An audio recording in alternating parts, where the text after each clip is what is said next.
Passou da hora. Foi? Oi, pessoal, bom dia! Bom dia pro pessoal que está assistindo a gente aí de outros lugares. Bom dia ou boa tarde, ou boa hora do dia para quem está assistindo a gravação, né?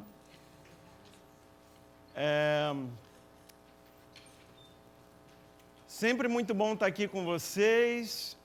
Sou fã de vocês, porque nesse período de férias você reservar tempo para estudar mais matemática, para melhorar, para se aperfeiçoar, é admirável e me deixa mais otimista com relação ao futuro, né?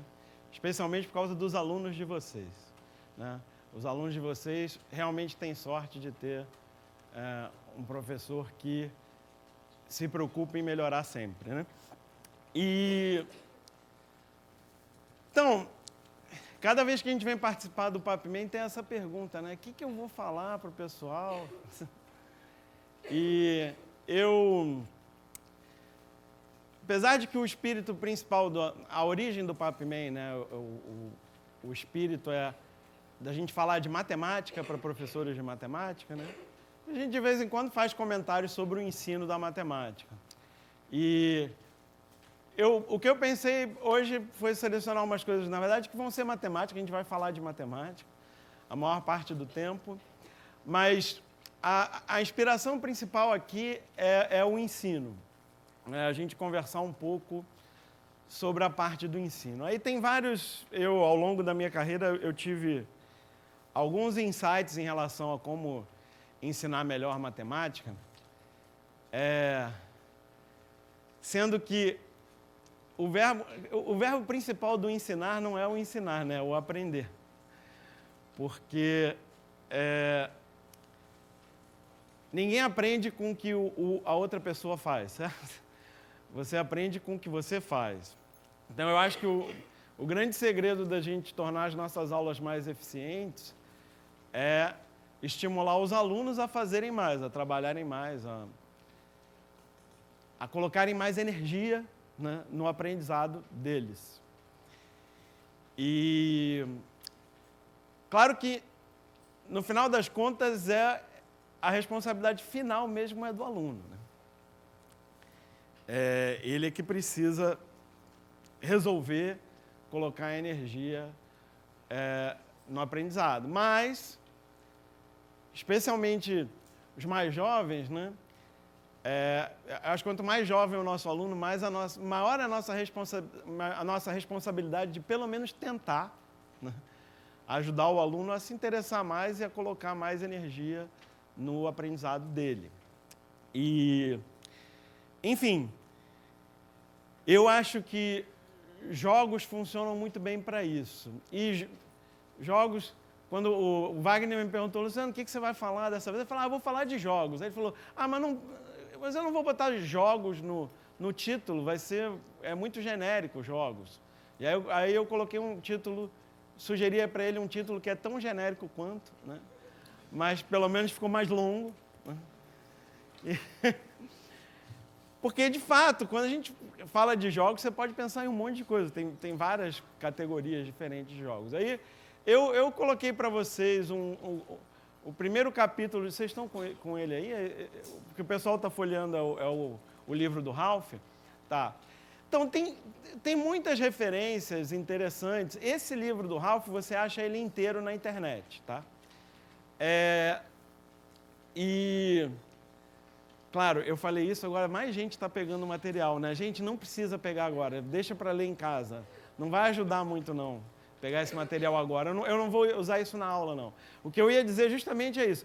Eu escolhi esse material, esse capítulo 1, porque ele descreve algumas coisas legais, dá para você se aprofundar. E esse livro inteiro, que você acha na internet fácil, tá disponível, livre, é um livro que tem umas coisas até bem avançadas, bem abstratas e tal, para quem se interessar um pouco mais, né? Mas, além desse tipo de jogo, que o motivo principal de eu colocar esse material para vocês entenderem o tipo de jogo que a gente vai olhar hoje, né? O tipo de jogo que a gente vai olhar hoje tem uma vantagem grande no ensino e aprendizado da matemática, na minha opinião, que são jogos completamente fechados, no seguinte sentido. Desde o primeiro movimento do jogo, você já pode fazer alguma coisa que garante a sua vitória. Tá? Nesse tipo de jogo, bom, o tipo de jogo que eu vou apresentar aqui, o tipo de jogo que está aí no material. Mas, enfim, tem vários outros jogos que são interessantes, como, por exemplo, os jogos que envolvem algum tipo de sorte, lançar dado, etc. São ótimos para a gente trabalhar probabilidade, estatística, etc. Mas, acho que o ponto principal aqui é jogo. Por que jogo, né? Aí, bom, eu lembro de várias coisas, mas eu lembro, por exemplo, do professor Maurício, um professor de física excelente, com quem eu convivi muitos anos. O Maurício continua ativo, é um excelente professor de física. E eu lembro de uma conversa que nós tivemos, uma reunião de professores, a gente estava conversando sobre isso, sobre ensinar e aprender, né? E aí eu lembro do Maurício ter feito uma colocação que foi: olha, a gente fica achando que vai abrir a cabeça do aluno e enfiar um monte de coisa lá dentro, ou pelo menos isso que a gente gostaria de fazer. O problema da gente fazer isso é que às vezes não tem espaço, não tem buraco. Então, antes da gente abrir a cabeça do aluno e tentar colocar alguma coisa lá dentro, primeiro tem que criar o buraco. E eu acho que desde que eu vi essa frase, eu percebi que boa parte do que eu faço durante as aulas é tentar abrir os buracos mesmo, né? E eu estou cada vez mais convencido de que se você abrir o buraco, aí você nem precisa fazer mais nada, o aluno vai aprender sozinho. Se o buraco estiver lá, ele vai dar um jeito de preencher. E, enfim, esse negócio de jogos eu acho que são muito bons para abrir esses buracos na cabeça do aluno, que o buraco é a curiosidade, né? É ele querer saber, né? Então a gente joga uns jogos, ou a gente propõe para as turmas, joguem algum jogo, e eles jogam e eles ficam animados, e alguns começam a ganhar, começam a perceber alguma coisa, e aí ele vai criando a pergunta: o que eu tenho que fazer para ganhar nesse jogo? O que eu tenho que fazer para ganhar nesse jogo? Isso estimula a pensar, né? Logicamente, às vezes a fazer abstrações, etc. Mas está muito papo, né? Como eu falei antes, o que importa mesmo é o que a gente faz, não é muito o que a gente fala. Então, tá aí esse jogo. Eu já trabalhei com esse jogo em alguma outra sessão do PapMan, mas não adianta, eu gosto muito dele. Então, o jogo está aí. Tem 50 palitos sobre a mesa, os jogadores jogam alternadamente, um de cada vez, e na sua vez o jogador pode retirar de 1 a 5 palitos. E quem tirar o último palito ganha. Um outro jeito de descrever quem ganha é também descrever quem perde. Que nesse tipo de jogo eu tenho uma certa preferência para isso. A regra aqui é: quem não puder mais jogar, perde. E tem uma classe ampla de jogos que você pode descrever desse jeito. Quem ganha, ou na verdade quem perde. Quem não pode mais jogar. E essa classe de jogos tem... Enfim, dá para você caminhar bastante na abstração deles e basicamente, teoricamente, resolver todos os jogos desse tipo. Eu estou falando algumas vezes os jogos desse tipo, ainda não falei que tipo é, né? E nem vou falar, você vai perceber. Tá. Quem não conhece esse jogo, nunca viu esse jogo ou algo parecido, levanta a mão. Quem nunca viu. Tá, então não está tão mal escolhido por mim o jogo. Eu estava com medo de todo mundo conhecer já. Beleza.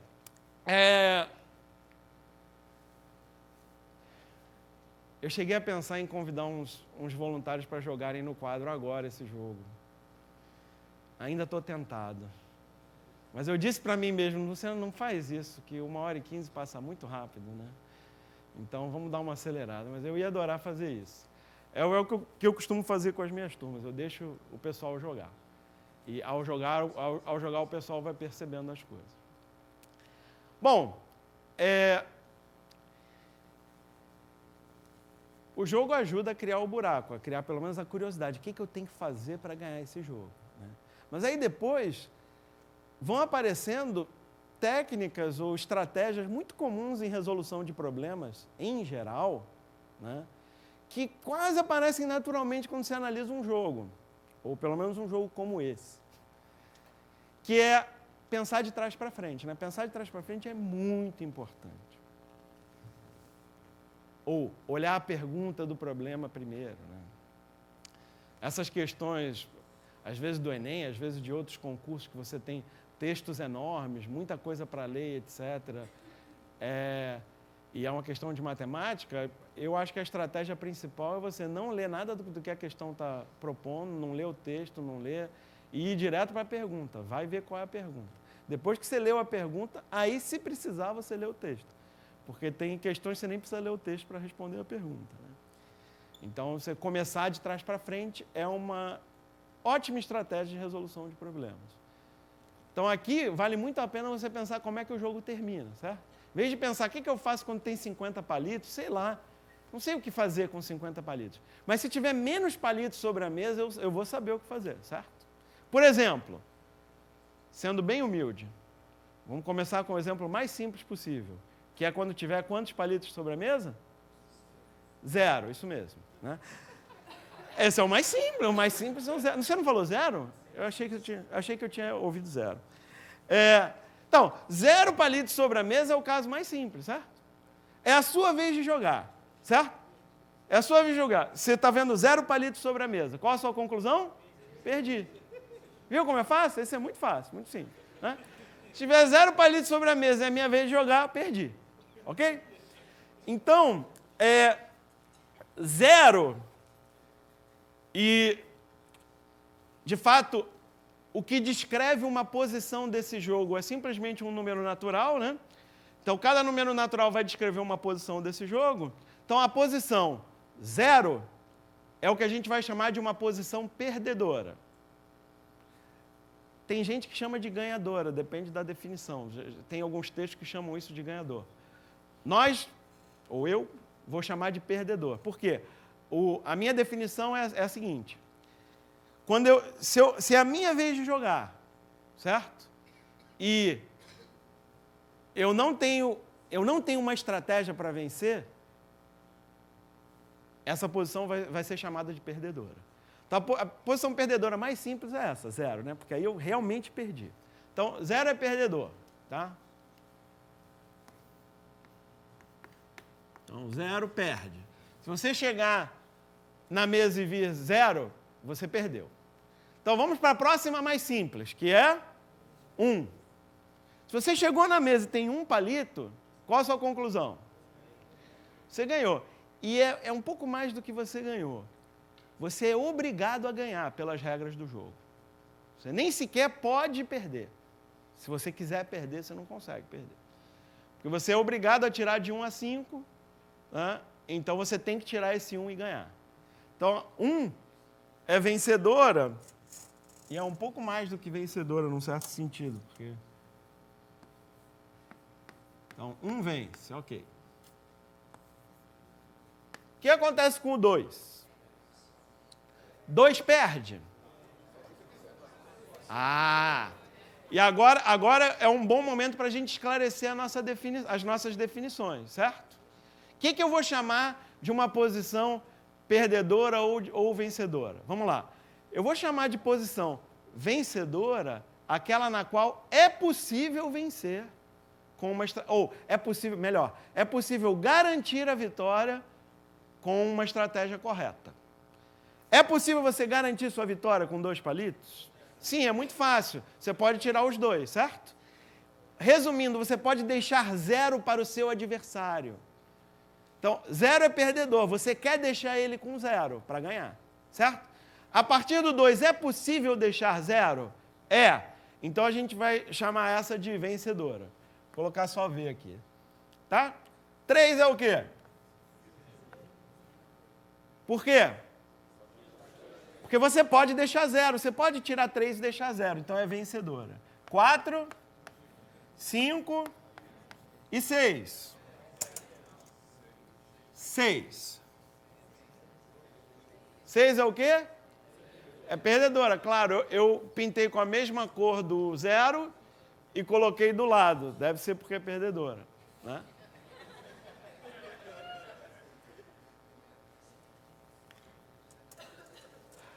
Tá. Vamos lá. Essa é uma distinção importante. Para eu saber que a posição é vencedora, basta eu encontrar um lance, um movimento que garante a vitória. Para eu dizer que a posição é perdedora, aí eu preciso olhar todos os lances possíveis. E eu tenho que chegar à conclusão de que em nenhum dos lances possíveis eu consigo garantir a vitória. Nesse jogo, isso vai significar que eu vou perder. Se eu não conseguir garantir a vitória, quer dizer que o meu adversário vai conseguir garantir a vitória. Tá? Então, repara, se você chega na mesa e vê 6 palitos, isso quando a gente joga com os alunos, eles percebem relativamente rápido, né? E 6... Eu já cheguei a ver alguém não saber o que fazer com 7 ou com 8. Eu já vi alguém ter 7 palitos na mesa e tirar 2, deixar assim, isso acontece, né? E aí perdeu de bobeira. Mas quando o cara chega na mesa e vê 6, ele percebe que perdeu, né? Por que perde 6? Porque todas as jogadas possíveis levam a posições vencedoras. Isso vai ser uma posição vencedora para o seu adversário. Então, 6, pela regra do jogo, pode levar para o 5, para o 4, para o 3, para o 2 ou para o 1, certo? Essas são as 5 jogadas possíveis. E em todas elas, o adversário tem chance de ganhar, ou pode garantir a vitória dele. Então, isso é o que a gente chama de posição perdedora, tá? Então, diferenças. Essa diferença é importante. Para saber que uma posição é perdedora, você tem que estudar todos os lances possíveis a partir dessa posição. Para saber que uma posição é vencedora, basta um lance que garante a vitória. Você nem precisa olhar todos. Basta você saber que existe um. Por isso que é muito fácil saber que 7 é vencedor. Por que 7 é vencedor? Porque basta deixar 6.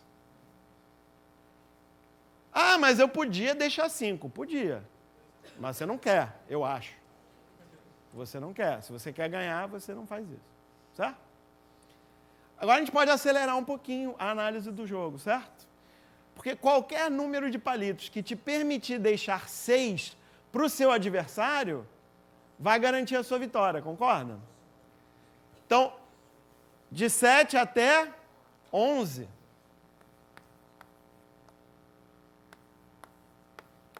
De 7 até 11 são vencedoras.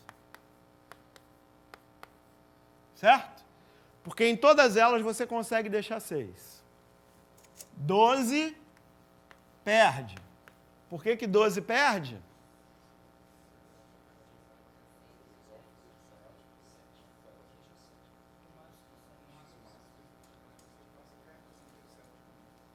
Alguém falou, porque eu posso deixar no máximo, ou no mínimo talvez, no mínimo 7.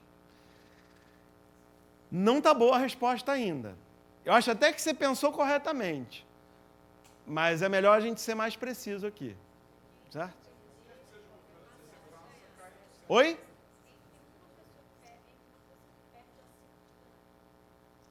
Entre uma posição que perde...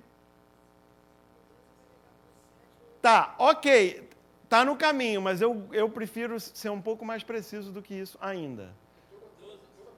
Toda, isso. Todo. Isso. Todo. Eu estava procurando esse tipo de quantificador. Todo.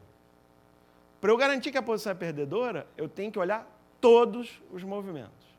Ou tem que pensar sobre ou raciocinar sobre todos os movimentos, né? Então, todos os movimentos possíveis a partir do 12 deixam o adversário com uma posição vencedora, certo? Portanto, 12 perde. Ok? Será que você consegue adivinhar qual é a próxima posição perdedora? 18. E a próxima? 24. Quer dizer, os múltiplos de 6 vão ser as posições perdedoras. Isso não é difícil de desconfiar fazendo essa análise de trás para frente, certo?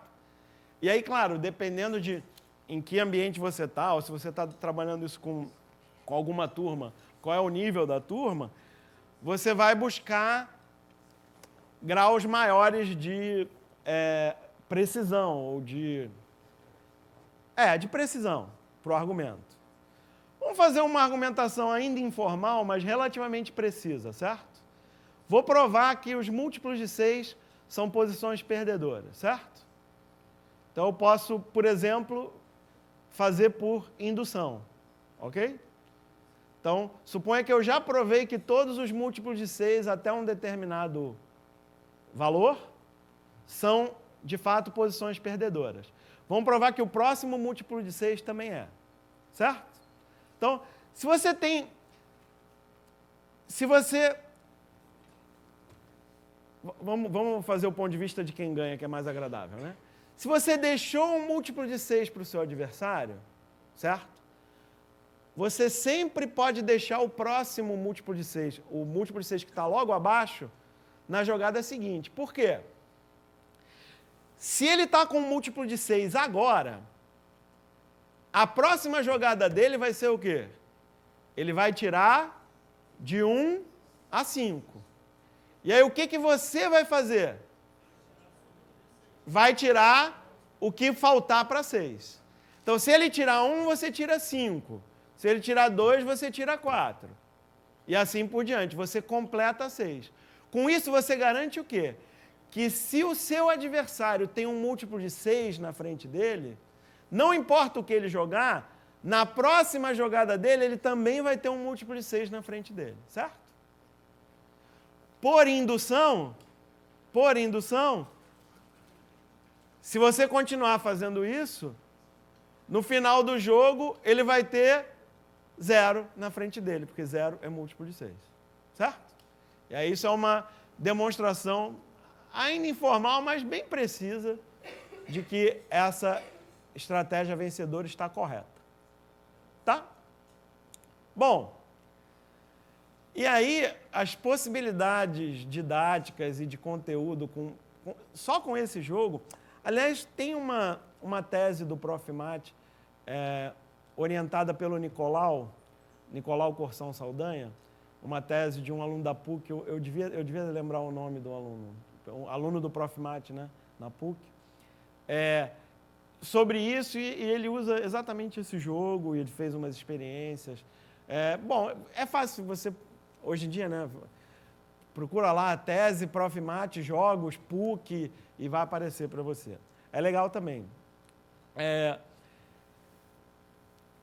E para várias idades isso aqui, porque você pode fazer desde critérios de divisibilidade, porque você propõe um número grande e pergunta se essa posição é vencedora ou perdedora, aí ele vai ter que dividir por 6, ou vai ter que, né, saber se é múltiplo de 6 ou não, né?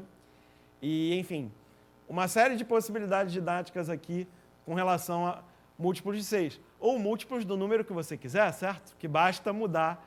Em vez de tirar de 1 a 5, você tira de 1 a 8, você está com múltiplos de 9, e aí tem um buraco aí para o aluno se interessar em quando é que eu descubro rápido se um número é múltiplo de 9 ou não, né? Porque agora ele quer ganhar o jogo, então ele está mais interessado em saber se um número é múltiplo de 9 ou não, tá? Bom, eu estou fazendo mais uma homenagem ao mestre Elon, porque eu tive estou com uma dorzinha na coluna, e aí eu estou dando aula assim meio curvadinho, estou lembrando do mestre Elon, né? O mestre Elon está presente constantemente conosco, né? Enfim, é inevitável lembrar dele. Estou dando aula e estou lembrando dele. Aquele jeitinho dele, estava sofrendo com as dores na coluna, né? Mas vinha aqui dar as aulinhas dele, aí você via que ele estava. Agora eu lembrei dele, mais uma vez. Mestre Alan, obrigado de novo. Bom, é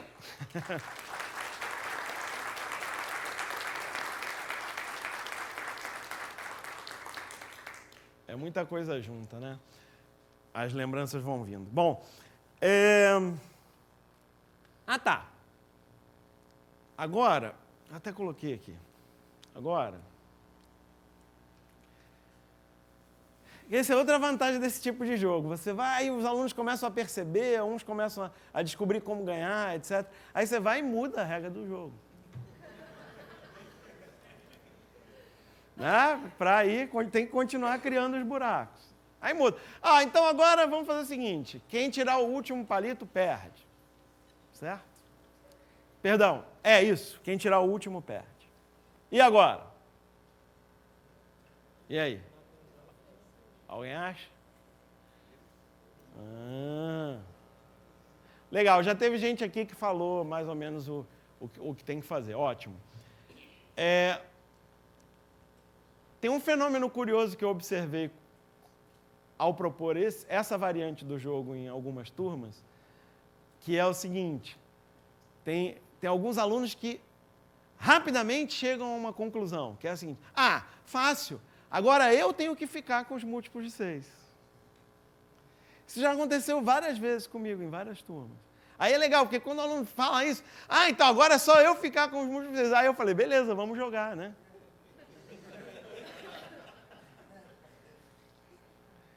E aí, rapidamente, ele começa a perceber que ele não consegue escolher os números com os quais ele vai ficar.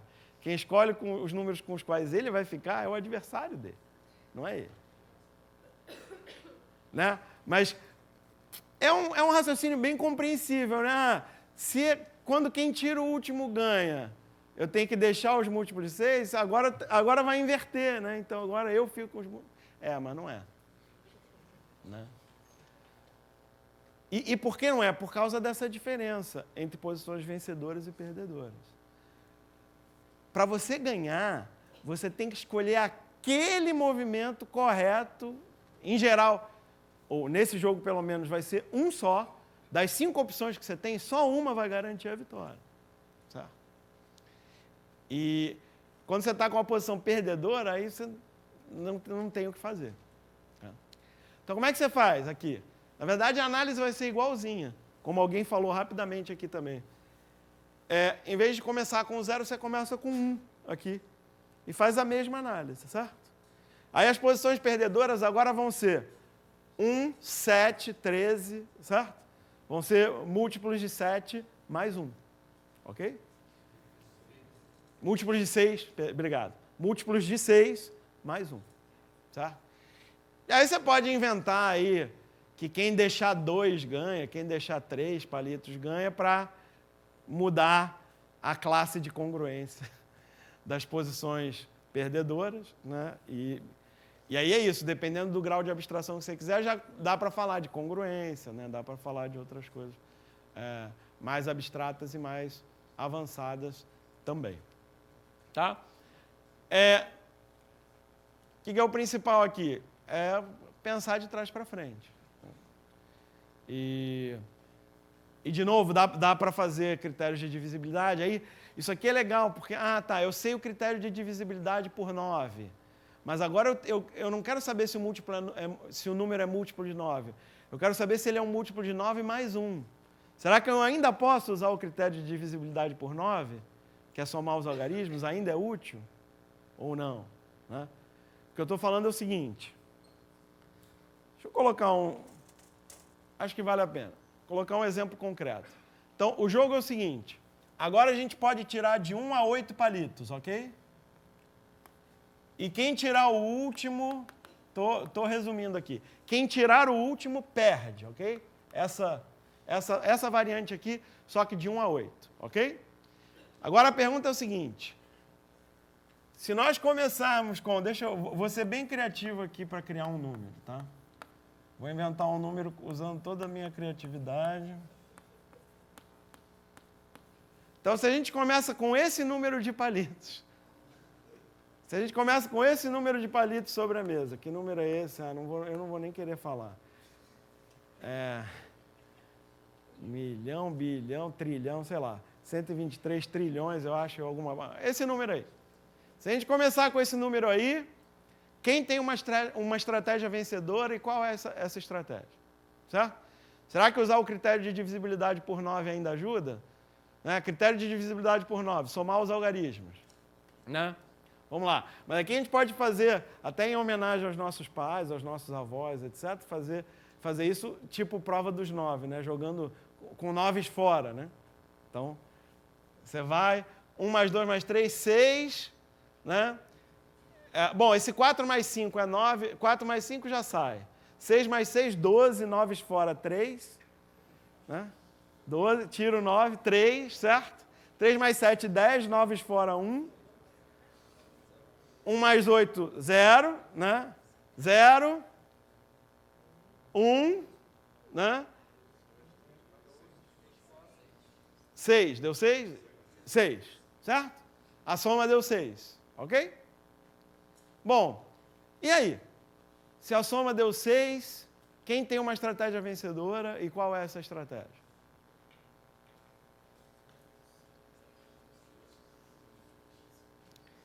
O que você quer deixar para o seu adversário? Um múltiplo de 9 mais 1, certo? O múltiplo de 9, esse número aí, ele é um múltiplo de 9 mais 6, certo? Porque somar os algarismos fazendo 9 fora vai te dar o resto por 9. Né? Não serve só para você saber se é divisível ou não, você consegue identificar o resto. Então, se o número deixa resto 6 por 9, quantos você tem que tirar para deixar um múltiplo de 9 mais 1? Você tira 5. Então, rapidamente a gente descobre como ganhar o jogo com essa quantidade de palitos. Né? Jogar a gente não vai querer, mas a gente espera que o nosso adversário desista rápido, porque ele vai ver que perdeu. Né? Tá? Então, enfim, tem muitas boas possibilidades didáticas, por exemplo, para esse jogo. E, além do mais, é divertido. Né? Além do mais, serve para você e para os seus alunos impressionarem os amigos e familiares. Né? Você propõe um jogo desse para um amigo e familiar e ganha o tempo todo. Né? Eles vão ficar impressionados com o seu poder matemático. Tem uma pergunta aí?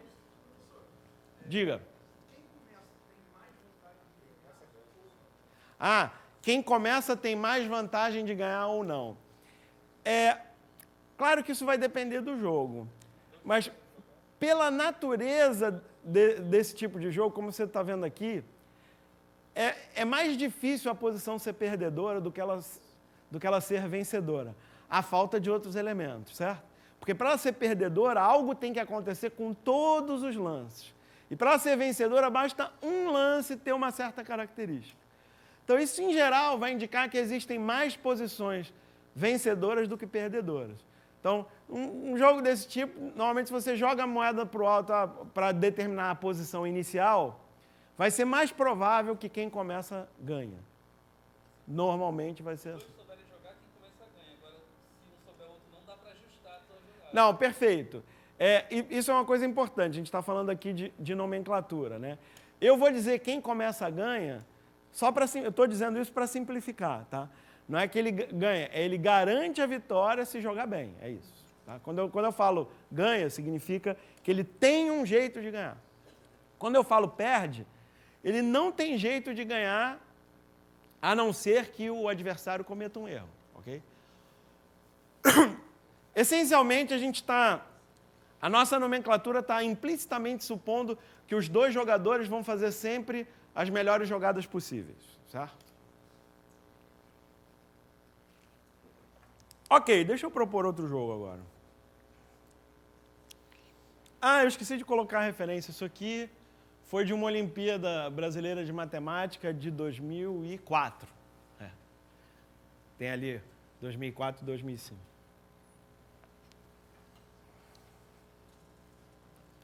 Eu poderia ler em voz alta, mas eu acho que eu atrapalho, né? É melhor deixar você ler.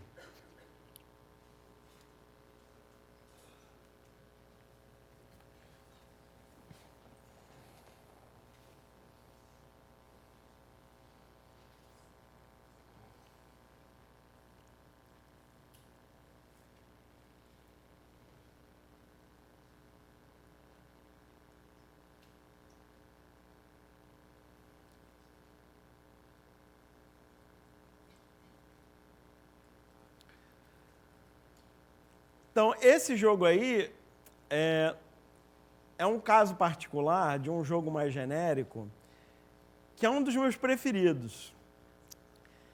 Que é isso, você pega um tabuleiro qualquer quadriculado, pode ser qualquer tipo de tabuleiro quadriculado, e o jogo consiste em colocar dominós no tabuleiro. Dominós querendo dizer peças com 2 quadradinhos grudados, certo? E aí cada vez que você põe um dominó desse, você cobre inteiramente 2 casas consecutivas. Enfim, eu gosto de jogar esse jogo. Eu acho que um tabuleiro que funciona super bem para esse jogo, para ele ficar um jogo interessante de jogar, é o 5x5. Esse é um jogo que eu gosto de jogar com os alunos de vez em quando também. E aí o que a gente faz é escolher 2 casas consecutivas para cobrir com o dominó que a gente vai colocar. Então, geralmente a gente faz assim, a gente faz uma linhazinha indicando quais são as 2 casas que são cobertas pelo dominó. Então,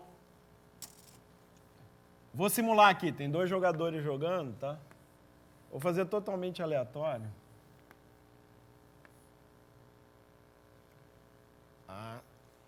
Então agora o vermelho... quem... é o vermelho agora, eu acho. Aí aqui o vermelho joga aqui e ganha, certo? Porque não tem mais jeito de colocar um dominó sem superposição. Tem? Cadê? Tô vendo não. Tem aqui. Tem aqui. Não tinha visto. Agora sim acabou, né? Só tem casas isoladas aqui, certo? Então, esse jogo no tabuleiro 5x5 tem uma estratégia vencedora para algum dos 2 jogadores. Eu acho que é para o primeiro jogador, naquela linha do que a gente conversou, mas eu não sei qual é essa estratégia. Certamente dá para escrever um programa de computador que chegue nessa aqui. Acho que o computador consegue. No computador a gente consegue, mas eu ainda não fiz isso. Mas na mão é muito difícil saber quem ganha esse jogo aqui.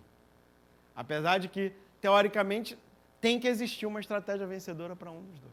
Agora, aquele ali é mais fácil. Apesar de ser um tabuleiro enorme, o fato de ter só 2 linhas facilita. Certo? Alguém já viu?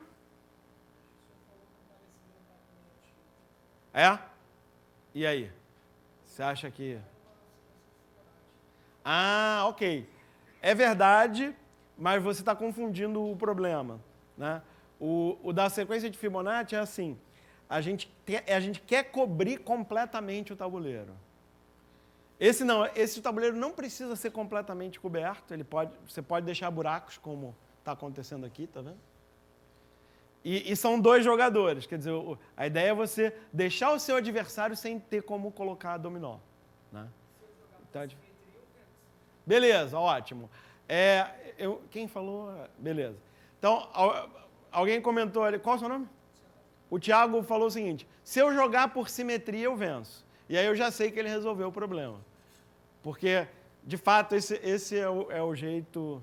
Deve ter outro, mas é o único que eu conheço para ganhar esse jogo. E também é uma ideia comum em vários jogos. E como simetria, eu nem preciso te convencer de que é uma ideia poderosa em matemática, em diversos contextos, né? Tá aí enfim, mais um jeito de você usar jogos, para ir chamando atenção para essas propriedades de simetria, certo? Então, jogando simetricamente, ele vence. E aí, você entendeu o que ele quer dizer com jogar simetricamente? O que poderia ser? Vamos lá. Esse tabuleiro tem uma simetria? Tem até mais de uma, né? Você tem um eixo de simetria horizontal e você tem um eixo de simetria vertical, certo? Para 2004, o eixo de simetria vertical está sobre uma das linhas, certo? E para 2005, o eixo de simetria vertical corta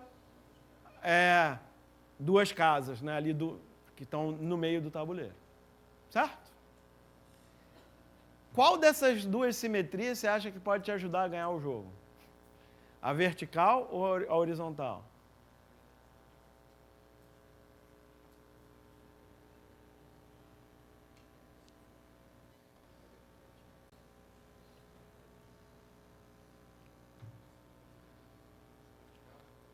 A vertical?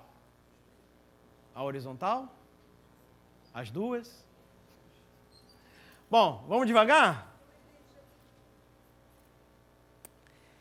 É porque a pergunta também não foi bem formulada, então é normal vocês não entenderem. Vai falar, não entendi a pergunta. A pergunta está mal formulada de propósito, porque a ideia aqui é tentar criar o buraco aí também, né? Você ficar se perguntando, né? Como é que simetria pode ajudar? Né? Bom, repara uma coisa. A ideia é o que o seu adversário não consiga mover, ok? Como é que algum tipo de simetria pode te ajudar a você sempre ter um movimento para fazer? A ideia é jogar simetricamente, ou seja, você imita o que o seu adversário fez, você divide o tabuleiro em dois, e tudo que o seu adversário fizer, você faz algo simétrico na outra metade do tabuleiro, certo? Com isso você garante que você sempre vai ter o que jogar, tá? Então essa é a ideia para ganhar com simetria, ok? Talvez o exemplo mais simples seja, já adiantando, tem um jogo chamado Jogo do Ninho, que é assim, você tem várias fileiras de palitos e você pode tirar quantos palitos você quiser de uma das fileiras. Pode ter várias, aqui tem duas. O jogo do ninho com duas fileiras é muito fácil. Basta você, se você vai jogar, você tenta deixar as duas iguais, certo? Se você deixa para o seu adversário duas fileiras iguais, agora você pode jogar simetricamente. Se ele tirar dois aqui, você tira dois ali. Aí agora se ele tirar três aqui, você tira três aqui. Se ele tira uma aqui, você tira uma ali. Você vai fazendo a mesma coisa que ele faz, né? E aí uma hora você ganha. Essa é a ideia. Ao jogar por simetria, você garante que você sempre tem um lance para fazer. Você sempre tem um movimento para fazer, certo? Então como é que você pode usar isso naquele tabuleiro lá?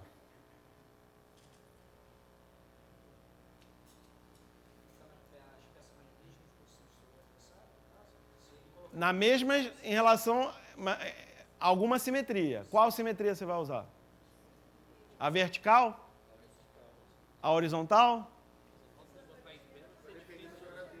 Depende, não, depende. Sem dúvida vai depender do que o cara fizer. Mas, na verdade, depende se o número é par ou ímpar, né? Por isso que tem dois itens a questão.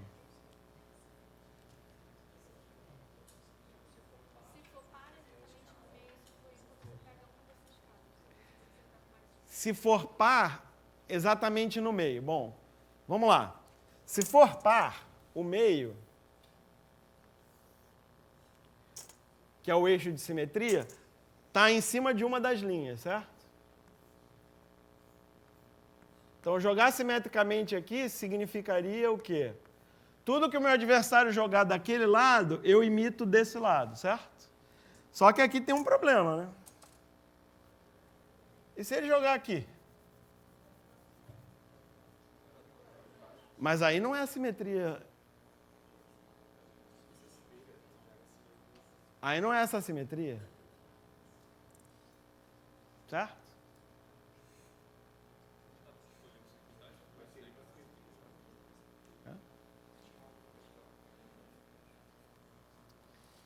Então,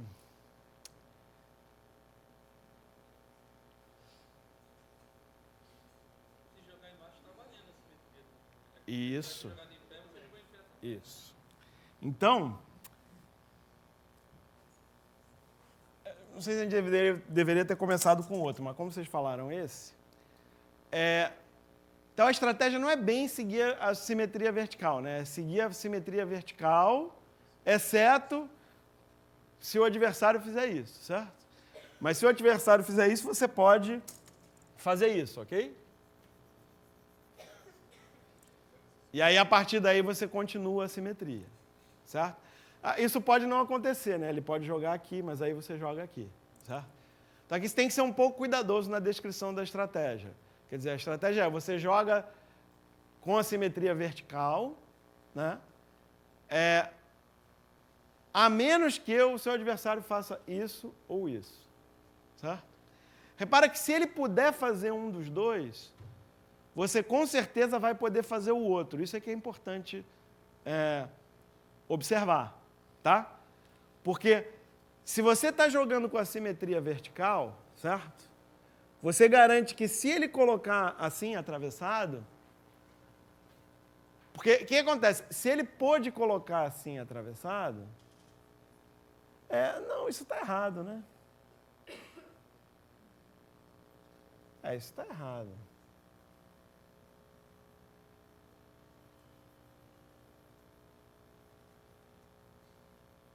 Ó.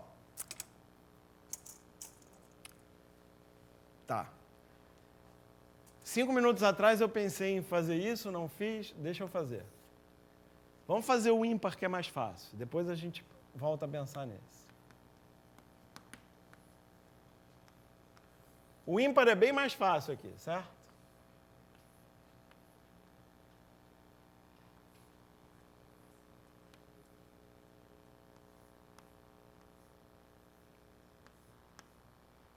Se o número é ímpar,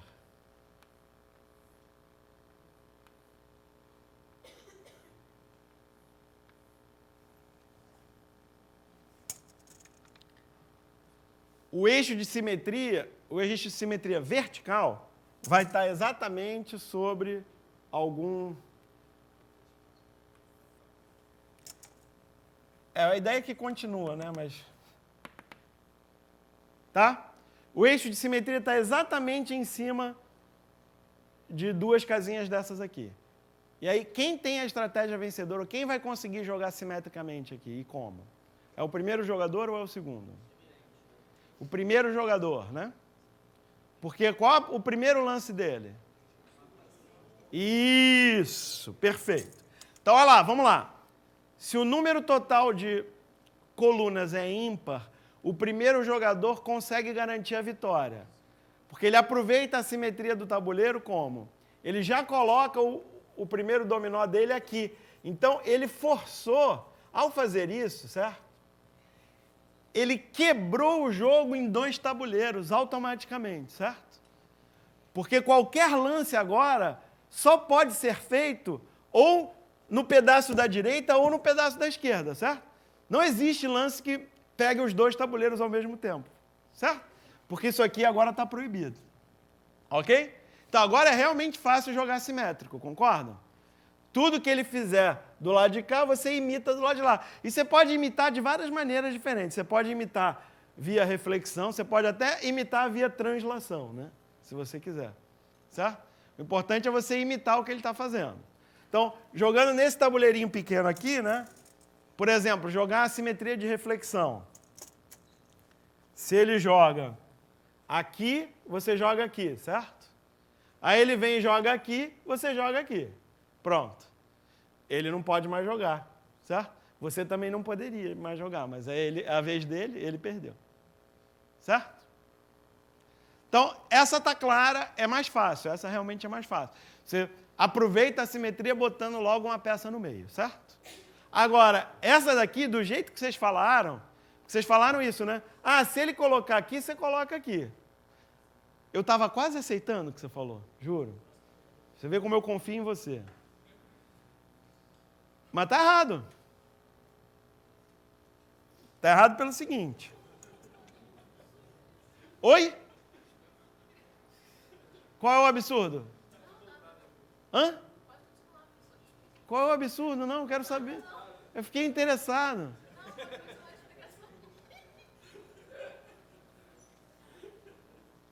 Pô, agora eu fiquei curioso. Eu vou morrer de curiosidade agora.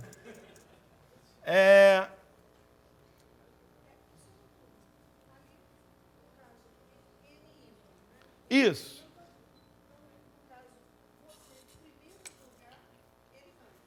Ele ganha. Isso.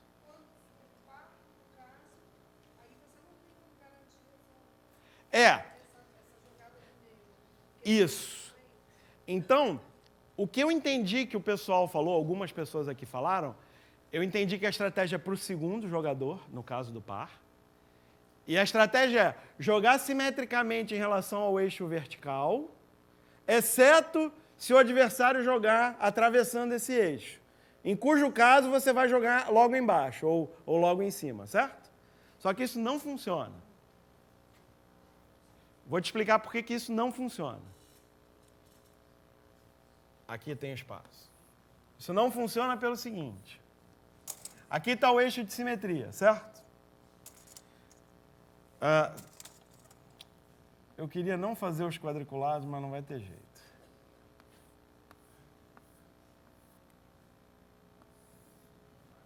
Esse quadrado ficou um pouco esticado. Então, olha só. Segundo a sua estratégia, se o cara começar jogando aqui, você vai jogar aqui, certo? E agora quebrou a sua estratégia, porque agora se ele jogar aqui, você não tem aquele lance que você queria fazer, certo? Então esse negócio de misturar as simetrias não está funcionando não, né? Que foi o que eu entendi que vocês tinham falado. Joga simétrico na vertical, aí quando ele fizer isso, você faz aquilo. Não, não deu. Você pode até conseguir isso, certo? Porque, de fato, se o seu adversário colaborar, se ele começar jogando isso, aí você joga isso e ganhou. Mas você não pode contar com isso. Então você tem que melhorar a sua estratégia aí. Você tem que trabalhar com as duas simetrias simultaneamente. Com as duas simetrias simultaneamente. Vai, fala como é isso. Se ele lança aquela peça embaixo, você usa as duas simetrias, portanto você vai fazer o deitadinho em cima, do lado direito. Vou usar aqui mesmo.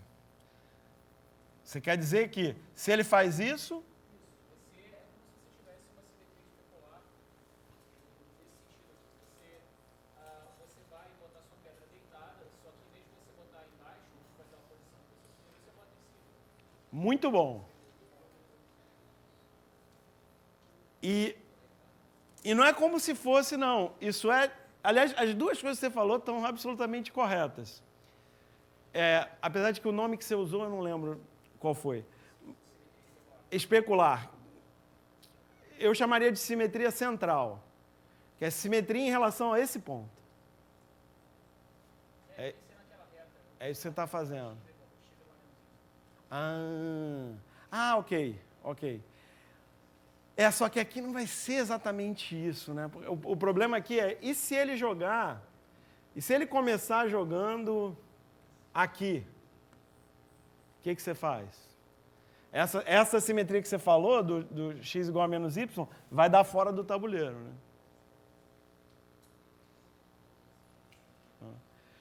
Mas quando você disse usar as duas simetrias ao mesmo tempo, eu achei muito legal, porque essa simetria central, que é, na verdade, uma rotação de 180 graus, ela é o resultado de fazer a composição das duas simetrias axiais, a horizontal e a vertical. Quando você... Aqui, você tem dois eixos, tá? Pega um ponto aqui qualquer. Realiza com ele as duas reflexões seguidas. A composição das duas. Reflete no eixo horizontal e depois reflete no eixo vertical. Qual o resultado de compor essas duas simetrias? É uma simetria central. Certo? Então, eu achei legal. Quando você falou as duas simetrias, eu já achava que você estava no caminho. Porque é isso aí. Que é, na verdade, uma outra simetria, uma simetria central. Eu também acho que, no fundo, o que ele quis dizer foi isso. Porque ele fez esse movimento da diagonal e eu imagino que ele tenha percebido que isso dava para fazer em qualquer posição. É isso.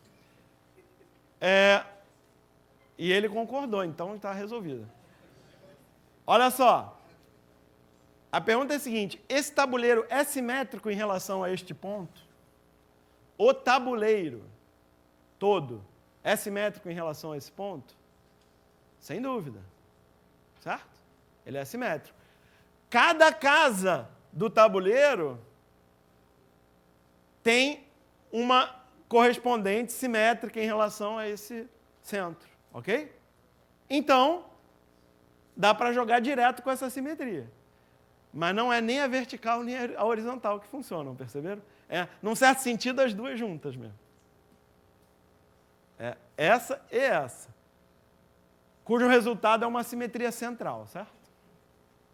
Beleza? Diga. No final o resultado vai ser o mesmo, mas o que eu estava imaginando inicialmente seria rotacionar em torno de 180 graus. isso. É a simetria central. Seria a mesma. Você também pode chamar de uma rotação de 180 graus. É a mesma transformação geométrica, né? E aí repara que a gente estava falando de aritmética, agora a gente está falando de geometria, né?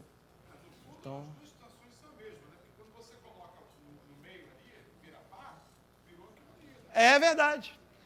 De fato, aqui, depois de colocar no meio, você pode até usar a central também aqui. É outra simetria que você pode usar, realmente. Não? Isso. Então, esse conceito de simetria é bem legal. O autor desse livro, do qual eu retirei um capítulo para indicar como material para você, o Ralph foi meu professor muitos anos atrás, quando eu estava treinando para a Olimpíada de Matemática, e ele colocou uma questão numa prova nossa, num simulado lá de Olimpíada de Matemática, da nossa turminha, que eu achei muito legal. Que é assim, deixa eu ver se eu lembro, são dois astronautas, é legal porque é criativo, são dois astronautas jogando um jogo num tabuleiro que é, na verdade, uma câmara esférica em gravidade zero. Tá? Então você tem ali uma grande esfera, eles jogam esse jogo dentro da esfera.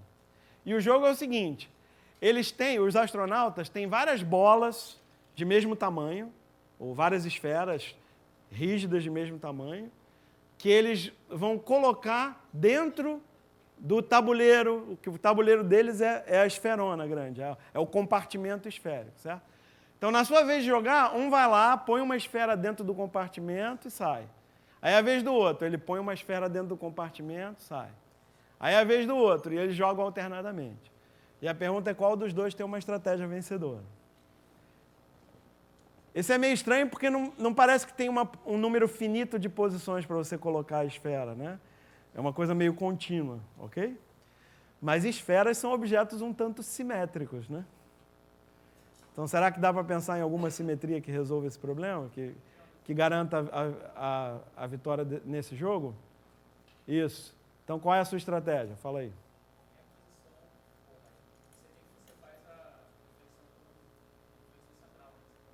Ok, você faz, mas tem um probleminha.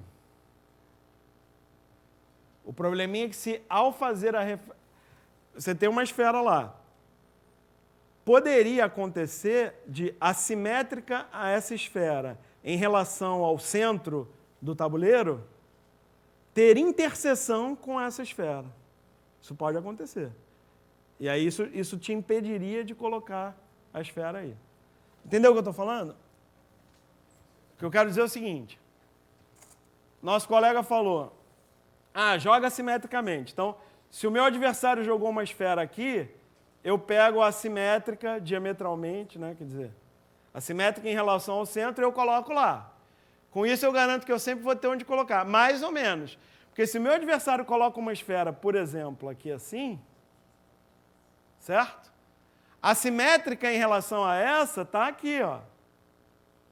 E eu não vou poder colocar essa. As esferas são rígidas, certo? Então não vai ter espaço para eu colocar a simétrica. A ideia é boa, mas não está funcionando do jeito que você colocou ainda. Como é que a gente faz essa estratégia funcionar? Isso aí. Então não é o segundo jogador que ganha esse jogo, é o primeiro. O segundo jogador poderia tentar isso aí. Mas o primeiro é que realmente pode conseguir. O que o primeiro faz? Coloca a primeira esfera dele exatamente no centro, certo? E aí sim, agora você garante que qualquer esfera que seja colocada vai ter espaço para uma esfera simétrica em relação ao centro. Beleza? Né? Então foi ótima essa solução, porque a gente começou com a ideia correta, identificamos um problema, e aí aperfeiçoamos a ideia para chegar na solução. Eu diria que se eu tivesse que escolher, esse seria o roteiro ideal para uma sessão de resolução de problemas. É você ter uma ideia, testar a ideia, ver que ela não dá certo, ver o que você aprendeu com o fato dela não ter dado certo e aí achar a solução. É um ótimo roteiro. Muito bem. O que mais? Ah, é verdade. Bom, e agora eu já esqueci. O que eu tenho que repetir que vocês falaram? Ah, o diâmetro? Ah, tá. A estratégia que funciona, né? Tá. Ok. Esse jogo que o Ralph propôs, que eu lembrei agora, na verdade. Eu não coloquei na lista. Então é assim, o jogo dos astronautas, né? Tem essa grande câmara esférica aqui, certo? Então o primeiro astronauta, ele vai colocar a primeira esfera dele, exatamente no centro desse tabuleiro esférico, certo? E aí, a partir daí, o segundo jogador vai colocar a esfera dele em algum lugar aqui da câmara e ele vai poder colocar a esfera dele diametralmente oposta àquela, quer dizer, na posição simétrica em relação ao centro do tabuleiro. Isso vai ser possível em qualquer posição, né? A partir daí, certo? Porque, como ele está colocando sempre simétrico, certo?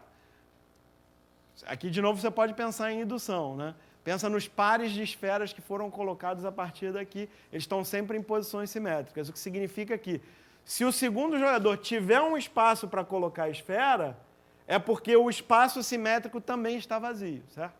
Já que todos os pares de esferas que foram colocados a partir, né, a partir do primeiro movimento do segundo jogador, estão em posições simétricas. Então, você garante que sempre tem espaço. Se tiver espaço para o segundo jogador, tem espaço para o primeiro. Ok? Então, mas aí, parecido com esse, né? Parecido com esse.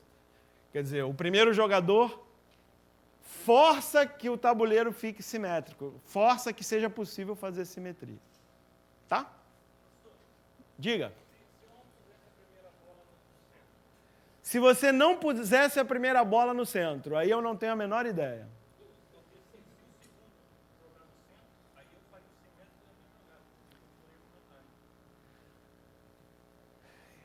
Vamos lá. Se o primeiro não coloca no centro, essa é o que você está colocando. Aí, se o primeiro não coloca no centro, você, como segundo, faria o quê? Ah, você colocaria no centro. Não, isso tem um problema. Ó. Digamos, o primeiro jogou aqui. Aí você, que é o segundo, espertamente joga aqui. Aí eu, que sou o primeiro, olhei o que você fez e falo, já sei o que ele está tentando fazer, não vou deixar. Aí eu coloco simétrica essa. E aí não dá para você seguir mais essa estratégia. Certo? De fato, eu acabei de consertar e agora eu que vou ganhar. Né? Mas, em geral, se o primeiro lance não for esse de colocar exatamente no centro, eu não sei o que vai acontecer nesse jogo. Porque aí é mais difícil entender onde é que vai estar onde é que vão estar os possíveis espaços ou não. Né? Tá. Bom, eu coloquei aqui o NIM, é sempre legal ter o NIM como opção, mas deixa eu ver. Como é que era esse? Esse é muito legal, mas eu já não tenho tempo para comentar. Vamos nesse aqui. Oi. Esses jogos só dão certo quando pelo menos uma pessoa sabe exatamente como jogar.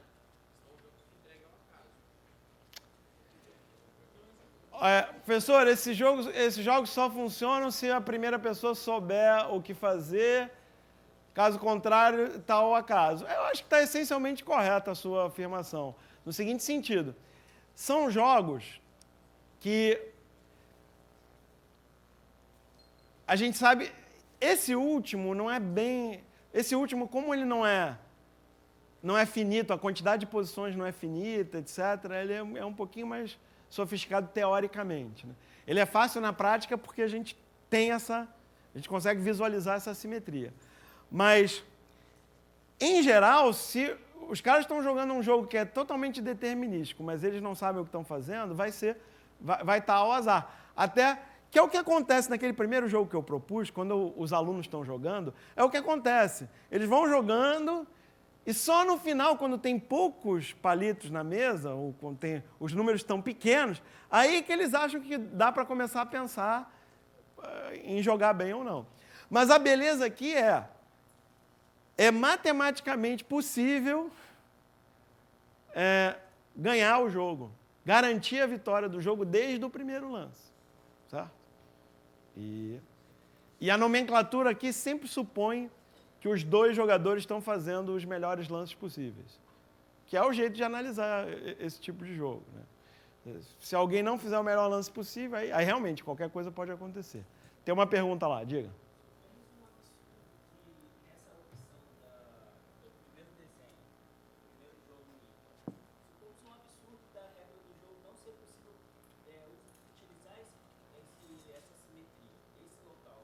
Ah.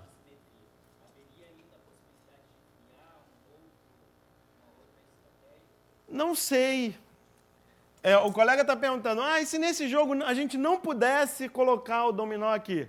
Aí tem que ver qual é exatamente a regra. Eu não posso colocar esse, mas eu posso colocar esse, eu posso usar esse quadrado só desse jeito, não do outro jeito. É isso, né?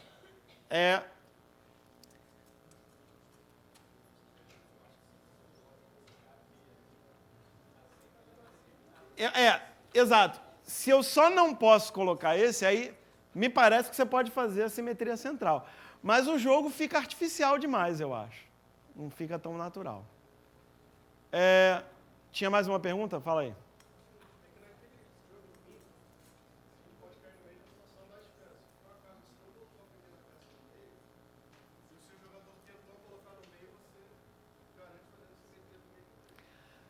Tá. Desculpa te interromper, que o pessoal aqui não está te ouvindo, né? Então, resumindo, estão aparecendo várias observações na mesma linha, que e se essa primeira jogada não for essa? E eu acho que eu identifiquei qual é a angústia de vocês. Vocês gostariam de saber tudo o que acontece no jogo. Eu queria resolver esse jogo completamente, quer dizer, qualquer que seja o lance inicial, eu gostaria de saber o que acontece com o jogo. Bom, ok, eu também, mas não é viável, né? Em muitos casos não é viável. De fato, para o jogo do NIM, que eu mal falei hoje sobre ele, mas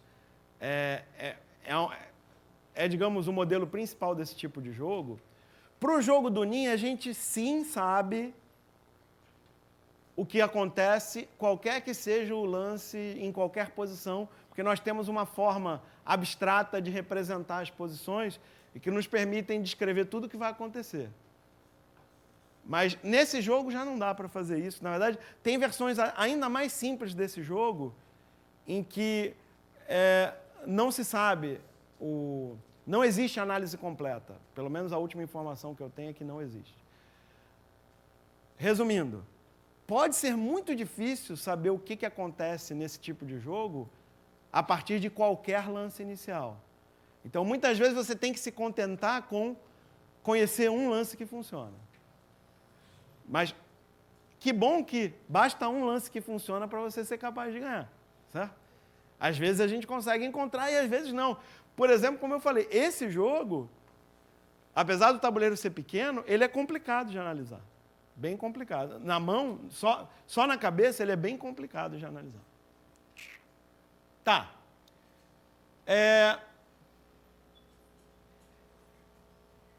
Eu coloquei esse enunciado, eu tirei de um material sobre os jogos do Pote. Só para se alguém sabe o que é, tá? Que polos olímpicos de treinamento. Mas eu acho que esse enunciado não era bem esse. Acho que o enunciado, acho que ele queria outra coisa. Mas deixa eu fazer com esse, depois eu comento 3 minutos. Vamos ver. Vou apagar aqui.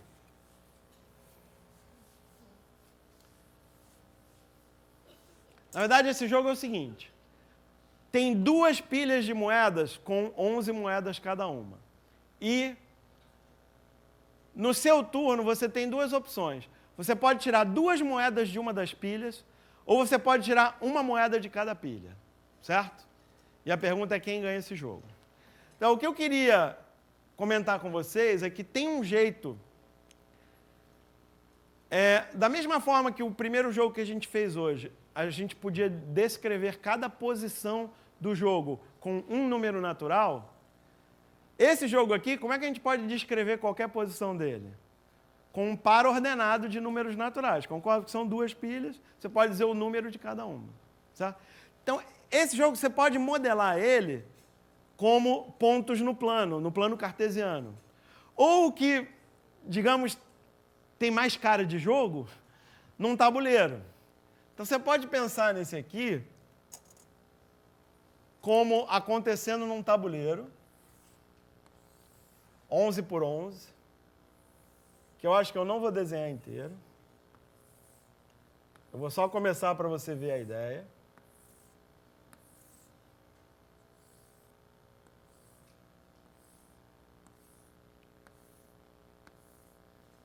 E aí a gente numera assim, tipo o plano cartesiano mesmo.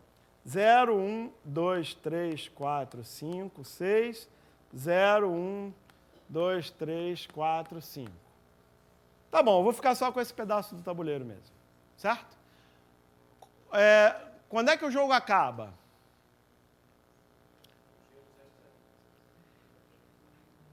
Não exatamente. O 0-0 é um jeito do jogo acabar.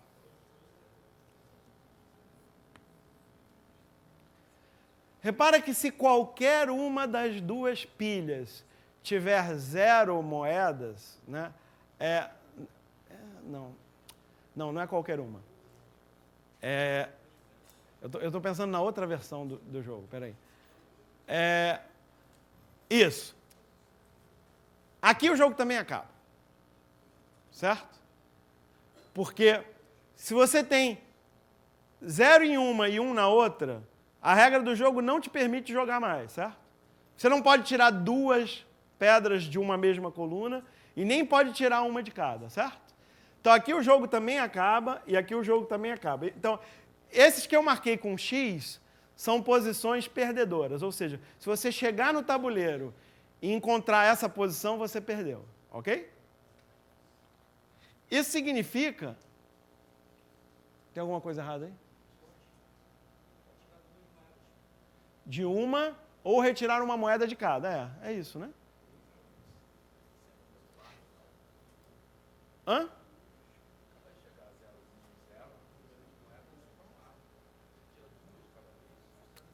É verdade. Sim. Eu acho que a intenção do enunciado era outra. Mas dá para estudar esse aqui e depois depois eu proponho a outra. Eu acho que a intenção do enunciado me parece que era o seguinte: você tem que tirar 2 de uma e uma da outra. Mas aí você sempre tira 3, né? Não sei. Eu não sei, mas realmente está estranho. Mas dá para analisar, de qualquer forma, tá?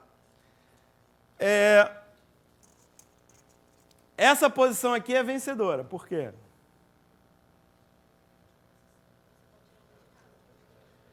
Isso. Porque você pode vir para cá, certo? Essa posição é vencedora porque você pode vir para cá. E essa posição é vencedora porque você pode vir para cá, certo? E aí a gente vai analisando de trás para frente. Bom, em geral, descrevendo esse jogo no tabuleiro, Tá todo mundo me olhando com cara de fome já. Eu já estou acabando, gente. Olha só. Quando ele está aqui, o que ele pode fazer? Ele pode vir para cá ou para cá, ok?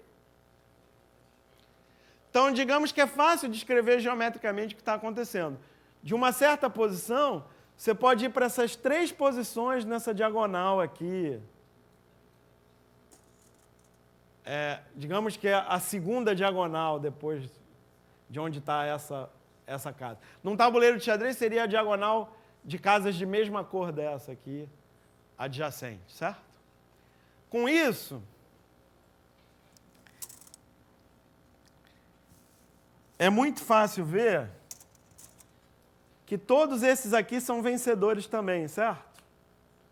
Por quê? De todos esses, para onde é que você pode ir? Você pode ir só para essa diagonal aqui, que é de posições perdedoras, certo? E assim por diante, ó. Tudo isso aqui é perdedor, certo? Porque essas posições, elas só podem ir para essa diagonal aqui, ok? Que é toda de posições vencedoras agora, certo? E assim por diante. Mas aí a conclusão final desse jogo é um tanto estranha, né? Qual é a conclusão final desse jogo? O jogo é viável do jeito que está, mas existem posições que não são nem vencedoras nem perdedoras, isso é impossível. Ok, tem posições impossíveis, mas aqui é o seguinte, eu estou analisando a posição independente de se ela pode ser atingida da posição inicial ou não, certo? Então, o que é estranho nessa análise, ou eu achei estranho nesse jogo, é que o jogo está determinado desde o início, não importa como você jogue. Você não precisa nem pensar em estratégia alguma, né? Porque qualquer lance que você faz vai te tirar de uma diagonal dessas e te levar exatamente para a diagonal de mesma cor que está mais abaixo, certo? E como inicialmente no jogo essas diagonais têm todas o mesmo valor, certo? Qualquer diagonal do jogo vai ter sempre o mesmo valor. Então, esse jogo está determinado desde o início. Tá? Bom, tem um problema nos exercícios que eu deixei para vocês. Tem um exercício que dá para você usar essa mesma modelagem, mas aí é um jogo mais legal, não é tão amarrado como esse aqui. Tá? Ok. Desculpa ter passado da hora aí. Bom almoço para vocês. Hoje à tarde a gente se diverte mais. Valeu.